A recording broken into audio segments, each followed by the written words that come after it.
শুভ সন্ধ্যা। Share বাজারের মূল খবর ডেইলি মার্কেট আপডেটে আপনাদের স্বাগতম। ডিএসইএক্স টানা সপ্তম দিনেও রেড জোনে, যার অবস্থান 18.28 পয়েন্ট বা 0.36% কমে 5027 পয়েন্টে স্থায়ী হয়।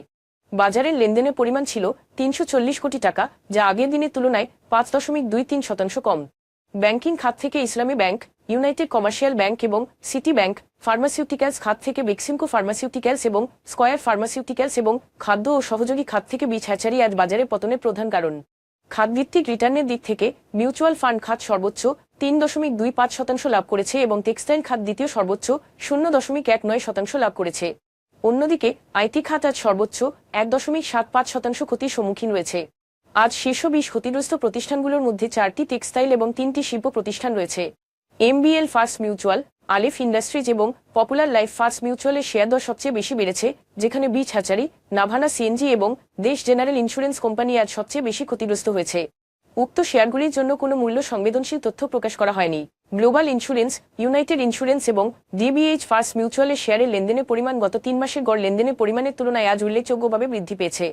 অন্যদিকে ইউনাইটেড ইন্স্যুরেন্সের শেয়ারের পরিমাণ আজ উল্লেখযোগ্যভাবে বেড়েছে, কারণ কর্পোরেট ঘোষণাকে কেন্দ্র করে কোম্পানিটির শেয়ারের লেনদেনে কোনো মূল্য সীমা ছিল না। তবে বাকি শেয়ারগুলোর লেনদেন বৃদ্ধির স্বাভাবিক কোনো কারণ প্রকাশ করা হয়নি। আজকের শীর্ষ দুটি সংবাদ। বাংলাদেশ ব্যাংকের তথ্য অনুসারে ফেব্রুয়ারিতে ব্যাংকে বাইরে থাকা টাকার পরিমাণ কমে 2,71,495 কোটি টাকায় দাঁড়িয়েছে, যা জানুয়ারিতে ছিল 2,74,230 কোটি টাকা, যা আমানতকারীদের ব্যাংকে টাকা রাখার ব্যাপারে নেতিবাচক মনোভাবের প্রতিফলন। ব্যাংক খাতের অনিয়ম ও লুটপাটের খবর সামনে আসায় মানুষের মধ্যে ব্যাংকিং ব্যবস্থার প্রতি আস্থার বর্ষর 10 নামে। তা সত্ত্বেও ব্যাংকে বাইরে রাখা নগদ অর্থের পরিমাণ হ্রাস পেয়েছে, যা তাদের আস্থার উন্নতির একটি নিদর্শন। নগদ অর্থের পরিমাণ বৃদ্ধি পেতে থাকলে মুদ্রানীতি দুর্বল হয়ে পড়তে পারে, ঋণের প্রাপ্যতা সীমিত হয়ে আসতে পারে এবং আর্থিক অন্তর্ভুক্তিতে বিঘ্নতা ঘটতে পারে।